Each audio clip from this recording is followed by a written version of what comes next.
Друзья, вы на Жиркоп-канале. Мы сегодня выехали на пески. Но высокая трава, видите какая. Часов 6 утра начали работать, и у нас была потеря потерь.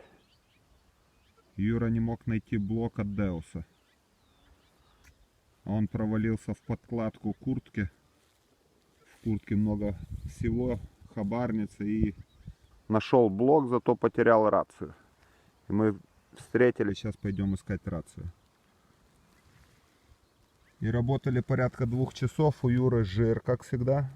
Нет, это мой почти жир. Так прозвенел, ударило. Думал, какая-то средневековая монета, а бляшка алюминиевая.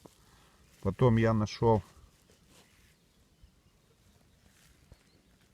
один пфенинг такой подуставший. Кошель украинского. Кому-то дно вырвало. Потерял. И... А где этот жир, Юра? А, вот он. Жир хотел от нас убежать. Посмотрите, какая монета эпическая. 2 коронки. Я за свою копательскую деятельность одну такую нашел. Но я нашел австрийскую, а Юра венгерского типа. Император Австро-Венгрии Франц Иосиф. В веночке. А с этой стороны корона Венгрии. Какая красивая. 2 ангела держат корону и крест, который смотрит в сторону. Хорошее состояние 1912 года. Гурт, все целое. И рассказывает Юра, ямка на ямке была. Там, видимо, кошель был потерян. И среди этих ямок полштыка выбил монету. То есть, если вы зацепились за кошель, не торопитесь уходить с того места. Кругами, кругами.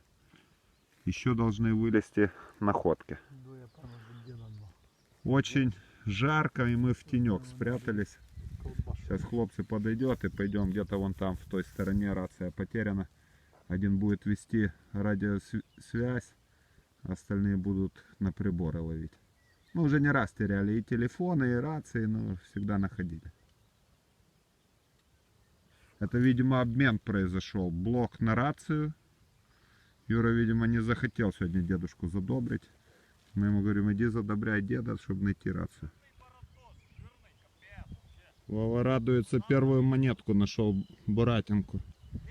Мы в поисках рации. Я свою выключил, чтобы не глушило. Серджио передает постоянно там раз, два, три, чтобы мы на слух ее взяли. Я дважды телефон терял, простой такой рабочий, 1 раз iPhone и 2 раза рацию. И всегда находили. Значит, смотрите, как находятся вещи. Слышите, как пацаны там передают? Базар! Да, есть. Вот так и находятся вещи.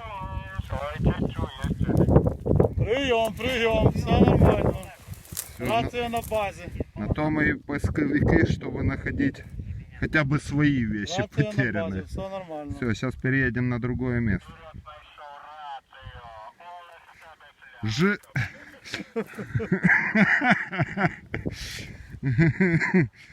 Володя имел шанс заработать кофе, но не получилось. Юра нашел сам свою потеряшку. Такой отличный сигнал у меня пошел в этой ямке. И поднял я символ красоты советской женщины. Бигуди. Вот. Честь невесты восстановлена. Потерянные вещи найдены, и даже более того. Вон, железо, мусор позабирали.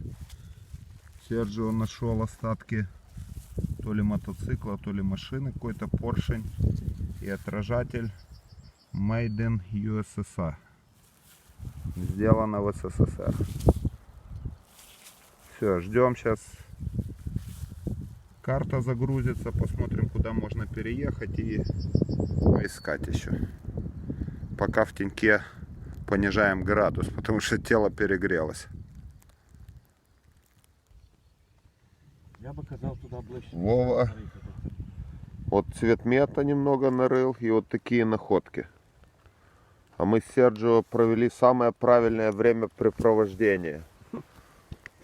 Послушали песни певчих птиц, услышали барабанную дробь небесных барабанщиков и исполнили совместный неаполитанский храп. Начинается дождь, будем менять место. Пока идет дождь, переедем. Гроза прошла, дождь небольшой капает. На песке работаем. И смотрите, май месяц, вторая половина мая, и грибы маслята уже полезли. Тепло и влажно. Может, если еще будут встречаться, начну собирать. А нет, то с 2 грибочков ничего толком и не сделаешь. Дождь продолжается у нас. Смотрите, находочка какая. Ох ты ж. Какой Иисус. То бронзовый он? Бронза, ну. С креста где-то слетел. А крест так и не нашли. Все очень красиво. Хорошая металлопластика. Земля звенит, но сигналов мало, но проходит глубоко. Поднялся на возвышенность, красивое место, и кто-то себе беседку соорудил.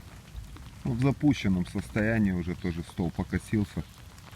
На возвышенности красиво, а там вон мусор какой устроили. Приезжают, видно, отдыхать сюда. А у нас дождь не прекращается. Возвращаются парни к машине. Тут карьеры такие, брали песок. И дождь так льет, что даже эти котлованы уже позаполнялись водой частично.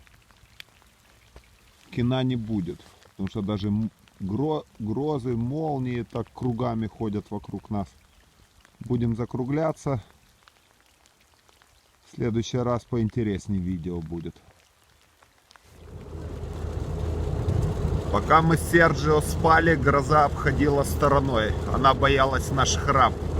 Думала, что там уже идет дождь. Только проснулись и началось.